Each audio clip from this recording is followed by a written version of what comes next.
bombs hurled, stones pelted, cars smashed, lathi charge by police, people injured and lives lost. Sir ওখানে কোনো কি ডাক্তারের কোনো ইয়ে আছে? ডাক্তারের কোনো ইয়ে আছে? গুলি লেগেছে ক্যান্ডিডেটের গুলি লেগেছে এ হাতে হাতে পায়।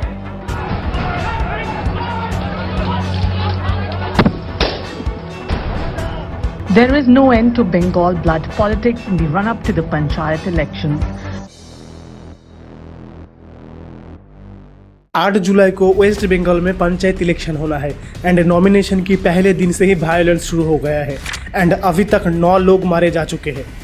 अकॉर्डिंग टू ORF 2010 से लेकर 2019 के बीच वेस्ट बंगाल में सबसे ज़्यादा पॉलिटिकल मर्डर हुआ है और ये कोई नई बात नहीं है। बीइंग ए बंगाली में बचपन से देखते आ रहा हूँ, जब भी स्टेट में इलेक्शन डिक्लेयर होता है पूरे स्टेट का माहौल बदल जाता है एंड जब भी इलेक्शन होता है मेरे दिमाग में बस एक ही सवाल आता है कि वेस्ट बंगाल की पॉलिटिक्स इतने वायलेंट क्यों है। आज हम इसी क्वेश्चन के आंसर को ढूंढने की कोशिश करेंगे। Peasants decided to, take up arms and basically overthrow the landlord. A little rebellion, which was actually brutally crushed. But the idea of this rebellion sparked kind of resistance and protest against the various feudal regimes that were underway in many parts of the country then. West Bengal की political violence को समझने के लिए हमें waste Bengal की political history को भी समझना होगा। सो इंडिपेंडेंस के बाद वेस्ट बंगाल के पहले चीफ मिनिस्टर थे प्रफुल्ल चंद्र घोष कांग्रेस पार्टी से, लेकिन 1960s में कांग्रेस की इन्फ्लुएंस कम होने लगा था क्योंकि इस टाइम पीरियड में लैंडलेस फार्मर्स ने एक मूवमेंट की शुरुआत किया था जमींदारों के खिलाफ। एंड इस मूवमेंट का रीजन ये था कि भले ही इंडिया को इंडिपेंडेंस मिल गया था फिर भी वेस्ट बंगाल में जमींदारों की इन्फ्लुएंस बहुत ही ज्यादा था। According to Bengal revenue ministry 1953 में 10 मिलियन एकड़ जमीन का 93% इन जमींदारों के पास था और पानी सर के ऊपर तब चला गया जब 25 मार्च 1967 में एक जमींदार ने एक शेयरकॉपर को बड़ी बेरहमी से मारा एंड उनकी जमीन को भी कब्जा लिया जब वो अपनी जमीन पे काम कर रहे थे।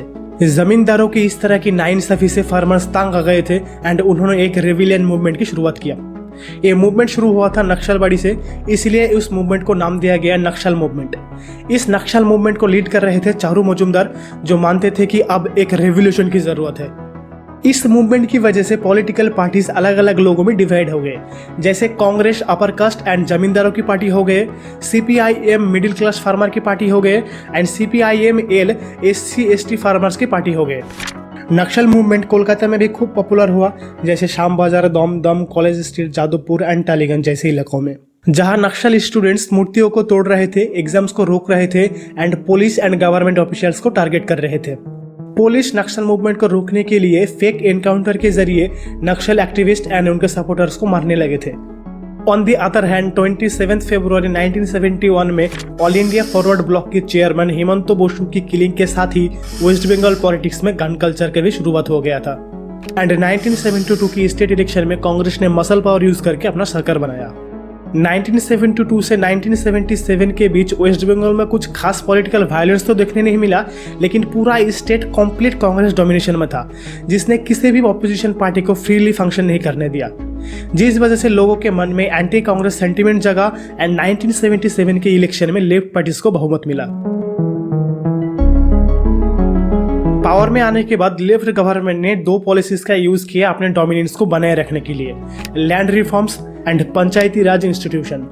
1980s में लेफ्ट गवर्नमेंट ने ऑपरेशन बोरगा लॉन्च किया लैंड रिफॉर्म करने के लिए। इस ऑपरेशन के तहत शेयर क्रॉपर को भी रजिस्टर करवाया गया लैंड रिकॉर्ड में एंड जमींदारों ने जो जमीन जबरदस्ती कब्जा लिया था उसको वापस लेकर लैंडलेस लोगों के बीच में डिवाइड कर दिया गया।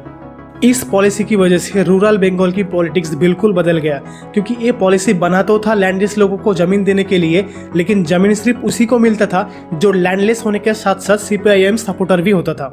इस वजह से रूरल एरिया की पॉलिटिक्स में भी वायलेंस शुरू हो गया, क्योंकि जिस पार्टी का पंचायत होता था उस पार्टी की सपोर्टर को जमीन मिलता था।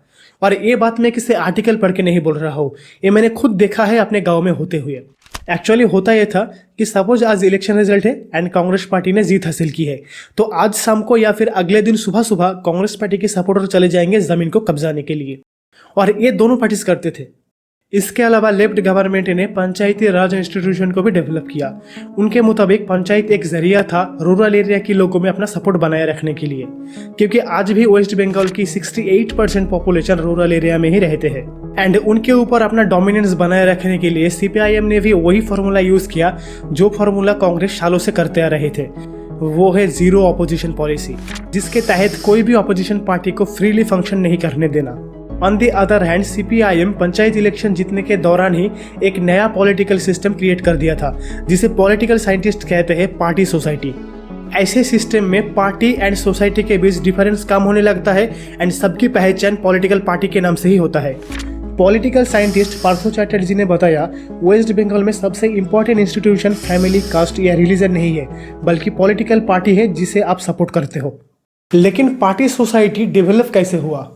इसके पीछे एक रीजन हो सकता है ऑपरेशन बोरगा।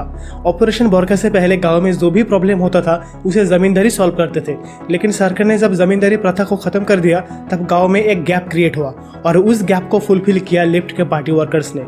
यानी लेफ्ट पार्टीज ना सिर्फ गांव को रूल कर रहे थे, बल्कि कोई भी फैमिली, समाज या पर्सनल इश्यूज को भी सॉल्व कर रहे थे। इस वजह से सोसाइटी एंड पार्टीज के बीच गैप कम होते रहे। इसके अलावा लेफ्ट पार्टी समझ गए थे कि सिर्फ गांव के इश्यूज को सॉल्व करने से इलेक्टोरल सपोर्ट नहीं मिलेगा, इसीलिए उन्होंने बहुत से वेलफेयर स्कीम्स को लॉन्च किया। एंड ये स्कीम जो गवर्नमेंट फंड से आ रही थी उसे इस तरह से प्रेजेंट किया गया कि ये पार्टी से आ रहे हैं। इनिशियली इन स्कीम्स का फायदा सबको हो रहा था, लेकिन धीरे धीरे पैसा भी कम हुआ और सरकार के एफिशिएंसी भी। इस वजह से गांव के लोग पार्टी लाइन में डिवाइड हो गए। जिन लोगों को इन स्कीम्स का फायदा हो रहा था वो लेफ्ट के सपोर्टर बन गए एंड जिनको फायदा नहीं हो रहा था वो उनके खिलाफ आ गए। पार्टी के लिए सपोर्ट सिर्फ इलेक्शन की ही बात नहीं था। रूरल बंगाल में पार्टी सपोर्ट लोगों की जिंदगी को भी अफेक्ट करता था। जैसे बहुत से लोगों की घरों को जलाया गया एंड उनको घरों से बाहर निकाल दिया गया सिर्फ इस वजह से कि वो दूसरे पार्टी को सपोर्ट करते थे। और ये चीज आज भी कम्प्लीटली खत्म नहीं हुआ है वेस्ट बंगाल पॉलिटिक्स में। आपने 2021 की पोस्टफुल वायलेंस के बारे में तो सुना ही होगा, जिसमें एलिजिडली 6 बीजेपी वर्कर और 5 टीएमसी वर्कर मारे गए थे एंड एटलीस्ट 303 बीजेपी वर्कर डर के मारे अपने घर छोड़ के भाग गए थे। बंगाल पॉलिटिक्स में एक नया मोड़ आया जब टीएमसी की स्थापना हुई। जैसे लेफ्ट पार्टीज गरीबों की मुद्दा उठा के पावर में आए थे, ठीक वैसे ही टीएमसी भी गरीबों की मुद्दा उठा रहे थे लेफ्ट पार्टी को हराने के लिए, जिसका सबसे बड़ा एग्जाम्पल है शिंगूर नंदीग्राम मूवमेंट, जहां ममता बनर्जी फार्मर्स के साथ मिलकर गवर्नमेंट की लैंड एक्विजिशन के अगेंस्ट प्रोटेस्ट कर रहे थे। इस प्रोटेस्ट के दौरान नंदीग्राम में वायलेंस फैल गया एंड 14 लोग मारे गए। इन प्रोटेस्ट के बाद ममता बनर्जी का पॉपुलैरिटी बहुत बढ़ गया था वेस्ट बंगाल में, जिस वजह से 2011 की असेंबली इलेक्शन में टीएमसी ने 34 ईयर से चली आ रही लेफ्ट गवर्नमेंट को हराकर हिस्ट्री क्रिएट किया। जो अभूतपूर्व ऐतिहासिक राय হয়েছে সেটা সম্পূর্ণভাবে মানুষের জন্য, কারণ মানুষ সাথে না থাকলে গণতন্ত্রের কখনো জয় হয় না। আমি মনে করি 35 বছর বাদে বাংলার মাটিতে মানুষ নতুন করে স্বাধীনতা পেয়েছেন, মুক্তি পেয়েছেন। लेकिन टीएमसी के आने के बावजूद वेस्ट बंगाल पॉलिटिक्स में वायलेंस कम नहीं हुआ। बहुत जल्द टीएमसी भी सीपीआईएम की वायलेंट मेथड को फॉलो करने लगे। टीएमसी गवर्नमेंट की सिर्फ 9 महीने के अंदर ही 56 सीपीआईएम मेंबर्स को मार दिया गया। लेकिन बंगाल की खास बात यह था कि जहां इंडिया की दूसरे स्टेट में वायलेंस कास्ट या रिलीजन को लेकर होता था, वही वेस्ट बंगाल में वायलेंस पार्टी लाइन को लेकर होता था। वेस्ट बंगाल पॉलिटिक्स में कभी भी कास्ट या रिलीजन को उतना जगह मिला ही नहीं, लेकिन एक कमी भी बीजेपी ने पूरी कर दी। जैसे जैसे बंगाल पॉलिटिक्स में बीजेपी का इन्फ्लुएंस बढ़ा है, वैसे वैसे वेस्ट बंगाल में कम्युनल वायलेंस भी बढ़ा है। दूसरी तरफ कुछ बीजेपी सपोर्टर्स मानते हैं टीएमसी का स्कीम्स मुस्लिम को फेवर करते हैं। अब पॉलिटिक्स में ये मैटर नहीं करता है कि ये एलिगेशन सच है या झूठ, पॉलिटिक्स में बस मैटर करता है लोगों का परसेप्शन, एंड इसी परसेप्शन के बलबूते पर बीजेपी अपना कैंपेन डिजाइन करता है। जय श्री राम। अगर आप इस वीडियो को यहाँ तक देख रहे हो तो आप समझ गए होंगे वेस्ट बंगाल पॉलिटिक्स में वायलेंस कभी रुका ही नहीं, बस पार्टी चेंज हुआ है। जब एक पार्टी का वायलेंस बहुत बढ़ जाता है तब लोग दूसरे पार्टी को सपोर्ट करते हैं, बट दूसरे पार्टी भी पावर में आने के बाद वायलेंस शुरू कर देता है अपने डोमिनेशन बनाए रखने के लिए। I hope you like the video. अगर आपको इंडियन पॉलिटिक्स के बारे में और जानना है then click on this playlist.